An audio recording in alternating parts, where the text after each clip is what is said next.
Welcome to the Paranormal Bible Podcast. It's a weekly thing we do here. It is. And each week, we kind of take a look at, one or two stories. Yeah. From the world of flash fiction. Flash fiction. We like to dig into the weird stuff, The strange, the spooky. Like ghost stories and Ghosts. spirits and all that stuff. And we try and do it in a way that's fun and entertaining. Make it kind of like a horror film. Yeah. Like a blockbuster. Yeah, no. Big fun, scary time. Yeah. Yeah. So if you like what you hear, be sure to rate and follow the show. Yeah, that'd be great. That way you won't miss out on any of the cool stories Yeah. we got coming up from Paranormal Bible. Plenty more to come. Yeah.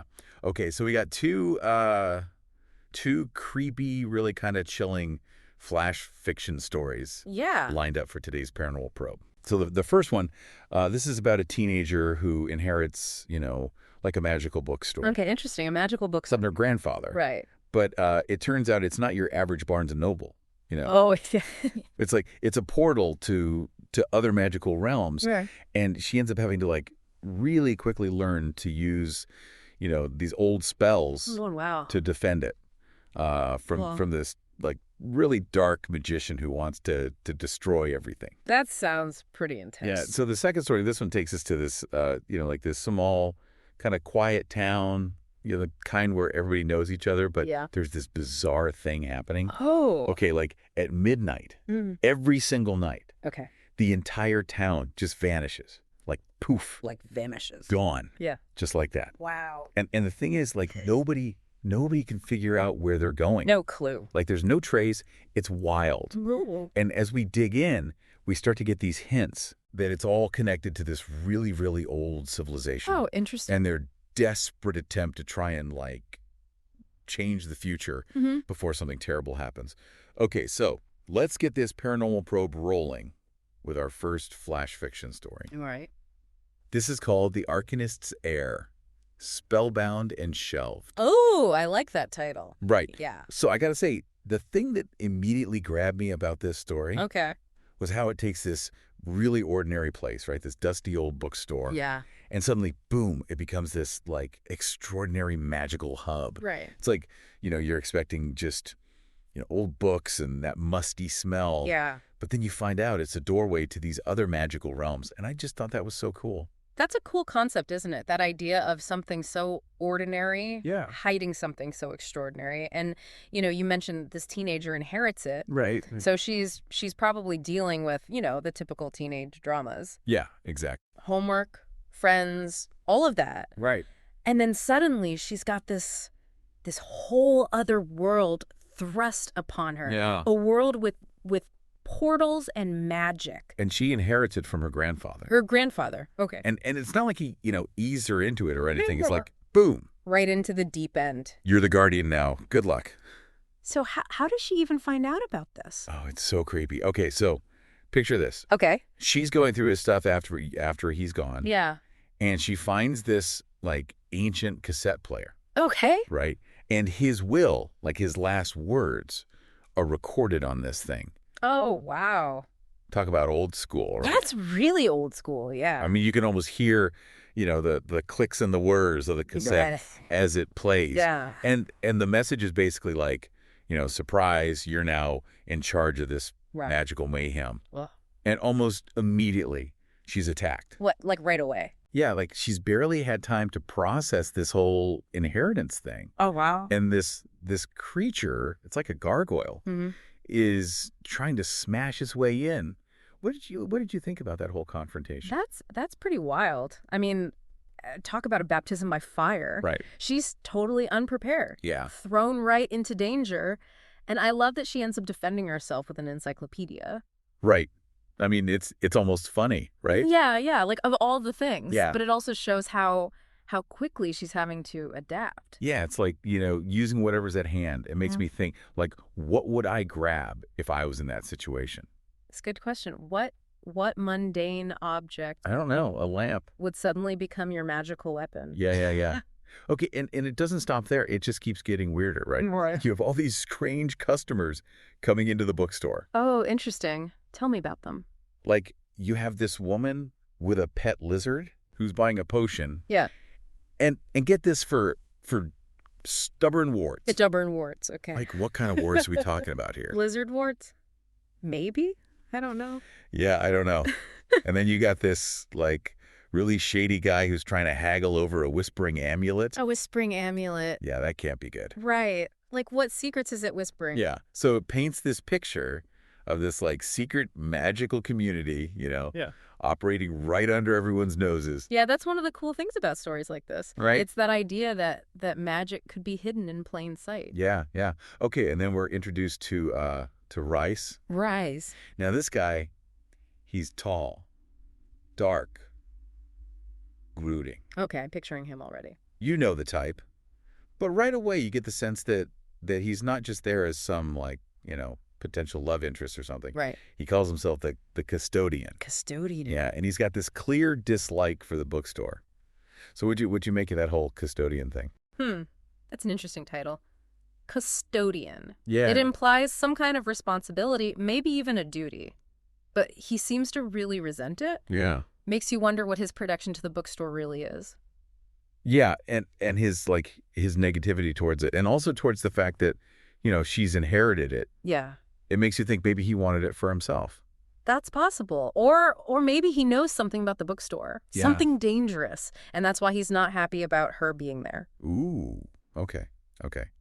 And then, Lucy, she's trying to do the responsible thing, right? She's like, okay, got to protect this place. Okay. So she finds, like, a basic warding spell in one of the books. And you can just imagine her, with chalk dust everywhere, muttering these incantations, probably hoping she doesn't accidentally summon a demon or something. Right. And then, the very next morning, guess who shows up? Rhys, with an entourage. What kind of entourage? Oh, shadow creatures, the whole shebang. And they're attacking the barrier. Oh, wow. So much for a basic warding spell. Right. And Rhys has got this smirk on his face. And he says to her, seems your security needs an upgrade. Ooh, that's a pretty blatant power move. Yeah, and I think he totally did it on purpose. He wanted to show her how easily her defenses could be broken. Yeah, maybe he's trying to undermine her confidence. Yeah. Make her feel like she needs his help. Yeah. Or maybe it's a warning, this is what you're up against. Yeah, that makes sense. Okay, so now things are getting serious. Yeah. And Lucy, she could just, give up, run away. Right. But she doesn't. Instead, she goes straight for the section on, get this, occult offensives. Ooh, she's not messing around. No, she is not. Like, that's a huge statement, right? Yeah. She's choosing to fight. Yeah, it shows she's not going to be a victim. Yeah. What do you think about that, like, that decision to fight? I think it's pretty amazing. I mean, she's been thrown into this world that she doesn't understand. Yeah. But she's not letting it overwhelm her. She's taking control. Yeah. And she's learning fast. Okay, so the magical fight scene, it's intense. Yeah. Like, we're talking dodging claws, spells flying everywhere. Wow. And the story does a really good job of describing, like, how terrifying it is, but also how exhilarating it is for her at the same time. Okay. It's like, she's discovering this power she never knew she had. Right. It's like, it's scary, but also addictive. Yeah. Like, she's finding something she's good at, something that makes her feel alive. Yeah. And that's a powerful feeling. Yeah. What do you think about that, like that mix of fear and exhilaration? I think it's really common when people are pushed outside of their comfort zones. Mm-hmm. You face something scary, Yeah. you overcome it, and you get this rush of adrenaline. Yeah. Like, I did that. Yeah. I survived. And even Rhys, like, he's impressed. I mean, he's still being all mysterious and broody, Mm-hmm. but he admits she's actually pretty impressive for a beginner. So he's grudgingly acknowledging her skills. Yeah. That's kind of interesting. Yeah. Okay, but then, just when you think things might be calming down, like maybe they've got a handle on things, bam, this happens. So remember how I mentioned her grandfather had this, like, really hideous porcelain dragon? Yeah, but hideous porcelain dragon. Well, it gets shattered. Oh, no. And then this woman, she's wreathed in shadows. Okay. Just, like, materializes out of thin air. Oh. Yeah, her first words are, get this, where is it, girl? Ooh, that's chilling. Right, like, right to the point. Yeah, she's not here to chat. No, she's not. So what was your first thought when this new threat shows up? Well, it definitely raises the stakes. Yeah. this woman, she's clearly powerful. Yeah. And dangerous. And the way she just appears, like, out of nowhere, it's like, this is a whole new level of threat. Yeah, yeah. And Rhys, he tries to step in, be the hero. Okay. But she just, like, casually blasts him aside. Yeah. He ends up hitting a bookshelf. I felt bad for the books. Yeah, poor books. But even with Rhys out of commission, Lucy stands her ground. Okay. She doesn't back down. That's pretty brave of her. Yeah, she asks the Shadow Woman, what do you want? I mean, talk about guts. That's a good question, though, right? Like, what does this powerful, shadowy being want? Yeah. Okay, and the answer, of course, is a book. A book. Yeah, but not just any book. This is like the ultimate magical artifact. Okay. It's called the Grimoire. And apparently it's the key to, like, immense power. The Grimoire. The key to immense power. Yeah, that definitely explains why someone like the Shadow Woman would be after it. Yeah, it all starts to make sense, right? Like the weird customers, the whispering amulet. Yeah. We're all connected to this grimoire. They were all pieces of the puzzle. Yeah. So what do you think a grimoire like that would even do? Like, what kind of power are we talking about here? Well, the story says immense power, but it doesn't really get into specifics. Right. But you got to imagine it's something pretty huge. Yeah. Maybe it's the ability to control the elements, or maybe it's like mind control, Well, or even like time travel or something like that. That's wild. Yeah, it's the kind of power that could change the world, Yeah. Okay, so Lucy, she's in a tough spot, right? Yeah. I mean, this woman is clearly super powerful, and she wants this book. And she's dangerous. Yeah. So what does Lucy do? She bluffs. She bluffs. Yeah, she tells the Shadow Woman, tough luck. We're all out. Wow. I mean, that's a pretty bold move. It is, right? Talk about a Hail Mary. Yeah. I mean, what are the chances that that's going to work? Exactly. But I guess sometimes you got to take a risk, right? Yeah, you got to admire her nerve. Yeah. You got to do what you got to do. So what happens? What happens? It works. The Shadow Woman, she totally buys it. Really? Yeah, she lets out this, like, enraged shriek, and then, poof, she's gone. Just like that. Just like that. The vortex closes, and Lucy is just standing there. Wow. And she has this realization. She says, I did that. That's a huge moment for her. It is. It's like she went from this ordinary teenager to, like, this powerful sorceress in the blink of an eye. And she did it by herself. Yeah. So that's the end of Spellbound and Shelved. Okay, so on to our second story. Yeah. Let's shift gears here and dive into our second paranormal probe. Yeah, right. Okay, this one is called The Vanishing Hour. The Vanishing Hour. Ooh, that sounds ominous. It is. It's super creepy.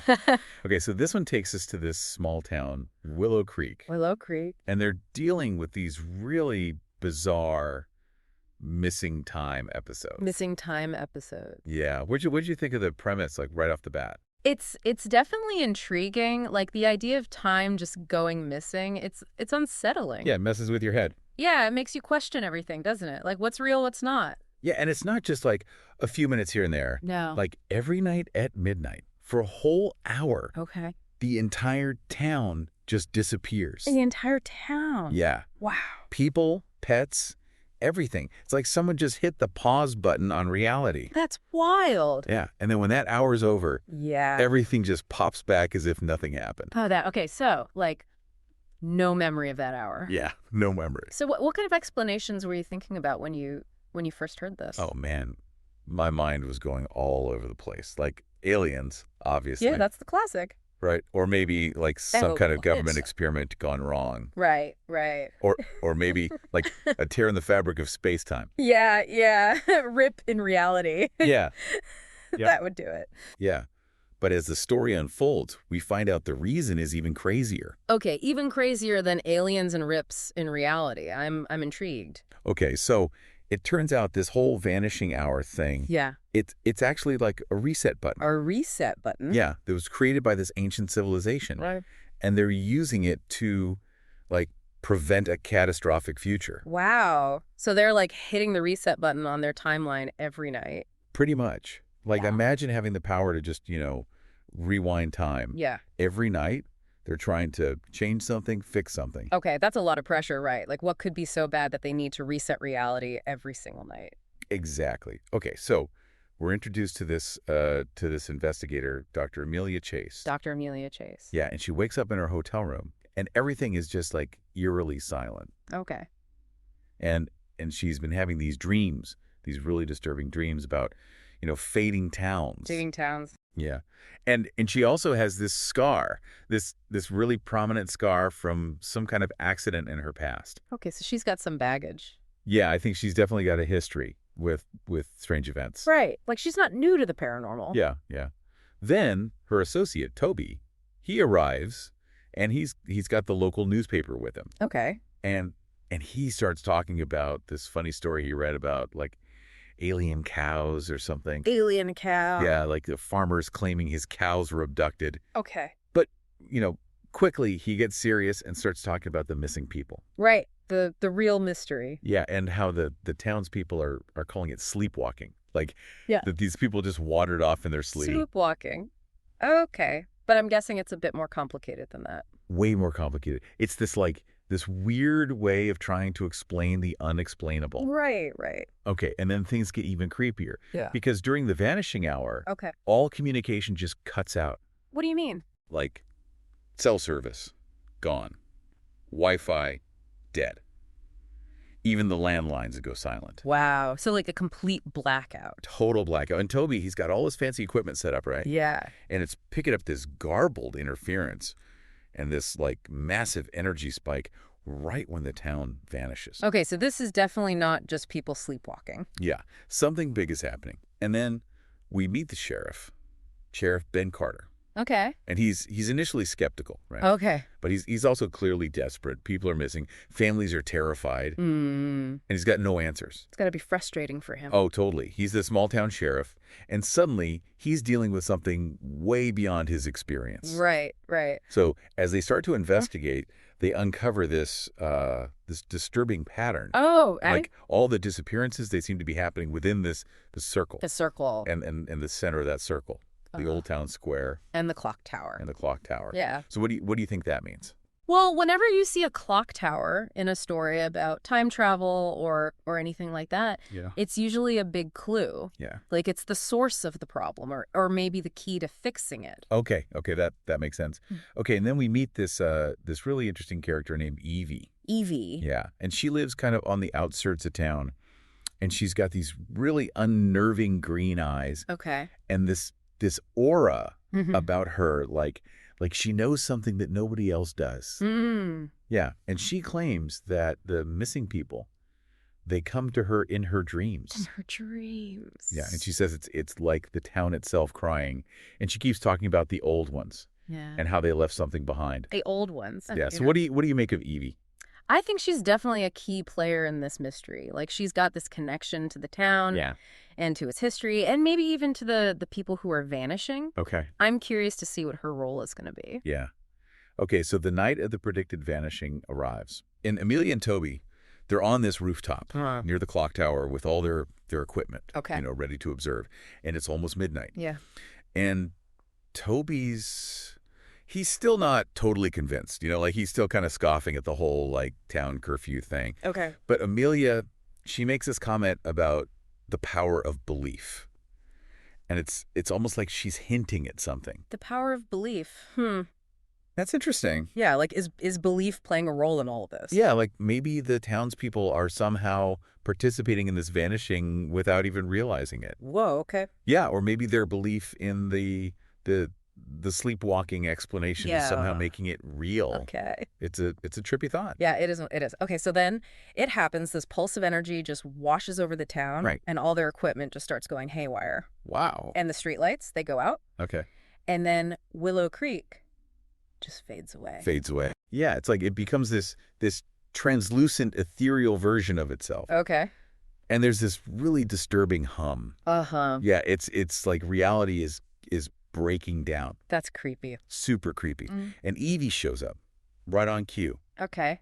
And she calls it the shadow hour. The shadow hour. Yeah, and she's terrified, but she's also drawn to it. Oh, okay. Like she has to see it. Yeah. Okay, and then they see them, the townspeople. Oh. But they're not solid. They're like these ghostly figures. Not really figures. Yeah, just moving aimlessly, mouthing silent play. It's heartbreaking. Wow. So they're trapped there, like in this this in-between state. Yeah, it's like they're stuck in some echo of their lives. Yeah, and they can't communicate. No, it's like they're just going through the motions. That's really sad. It is. Okay, but then things get even more disturbing. More disturbing. How? Okay, so first, this really gaunt old man appears, and he seems to be, like, stuck between times. Stuck between times. Yeah, okay. Like, he's not quite there, not quite gone. And then these other figures emerge. Other figures. Yeah, and these are not, like, the townspeople. These are grotesque. Grotesque. Yeah, like, decaying. Okay. And Evie calls them guardians. But she says they've been turned, twisted. Been turned, twisted. That doesn't sound good. No, not at all. It's like whatever caused this whole vanishing hour mess. Yeah. It also corrupted these guardians, turned them into something monstrous. Right, like they were supposed to be protecting something. Yeah. But now they've become the threat. Yeah. That's terrifying. It is. And then one of these creatures, it attacks one of the spectral townspeople. It attacks one of the ghosts. Yeah, and it like devours it. Devours it. Yeah, and there's this static distortion, like reality is glitching. Oh, wow. And what does Toby's equipment say? Oh, it's going crazy. Like all the readings are off the charts. And he's saying that this creature feeding, it's destabilizing whatever pocket dimension Willow Creek has become. So things are falling apart. Yeah. And it's only going to get worse. Yeah. And then dawn breaks. Okay. And Willow Creek, it's still gone. Like the real Willow Creek didn't come back. No. And the sheriff, he sums it up perfectly. He says, the whole damn town gone. Just shadows and smoke. Wow. It's devastating. Yeah. It's like the vanishing hour became permanent. But you said not everyone is gone, right? Yeah. Amelia, she says that some people are still unaccounted for. But she doesn't think they're coming back. Oh, that's awful. And then Toby, he finds something. What is it? It's a teddy bear. It's singed, like it's been burned. And it has a name on it. Emily. Oh, no, that's really sad. Yeah, it's just this tiny detail.